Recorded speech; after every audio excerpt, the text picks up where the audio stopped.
उसामा, इसके अलावा अब ये तो बिल्कुल अनफॉर्चुनेट है कि पाकिस्तान में इंतखाबात कहने को तो सर पे हैं, लेकिन अब तक अनसर्टन है कि होते भी हैं या नहीं। लेकिन इसके बावजूद जो इलेक्शन की सूरत हाल है उसको शहबाज शरीफ साहब के एक बयान के अगर लेंस से देखें तो उन्होंने ये कहा है कि नून लीग को जो छोड़कर लोग गए थे वापस आना चाहें तो हम खुशामदीद कहेंगे। अब सुहेल वड़ाइच साहब सीनियर सहाफ़ी हैं, वो इस पर कहते हैं कि ये एक अपील है उन इलेक्टेबल्स से जो कि नून लीग को छोड़कर गए, PTI में शामिल हुए।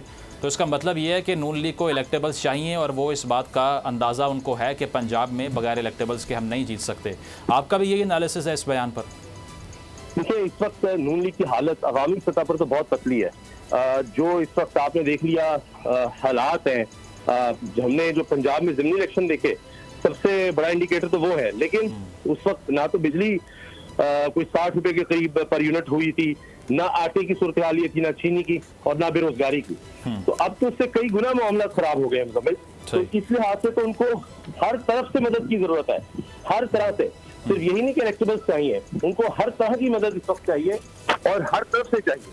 तो इसीलिए ये कानून साजियां भी मुझे लगता है उसका ही एक हिस्सा है। वरना ये 1.5 साल पहले तो नहीं ख्याल आया इस तरह की कानून साजी करने का, और ये अभी इनको ख्याल आ रहा है। तो ये सारा उसी चीज का हिस्सा है। तो इनको हर तरफ से हर तरह की मदद चाहिए और उसी के लिए कोशिशें हो रही हैं। सही, मतलब पंजाब के अंदर आपको लगता है कि नून लीग की पोजीशन काफ़ी कमज़ोर है।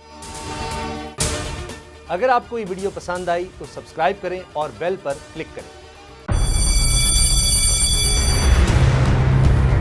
जामियात में चलता गोरख धंधा, नौजवानों के मुस्तकबिल से खेलने वाली काली भेड़ों के आगे हुकूमत और इंतजामिया मुकम्मल बेबस। मुस्तकबिल के मेहमानों के तहफ्फुज के लिए बोल ने उठाई आवाज, सहाफती फराइज को निभाते हुए पहुंचाई हर खबर अवाम तक, बड़े स्कैंडल से जुड़े तमाम हकाइक रखे अवाम के सामने, क्योंकि बोल है पाकिस्तान का नंबर 1 न्यूज चैनल। सब्सक्राइब करें और बेल दबाएं ताकि कोई खबर रह न जाए।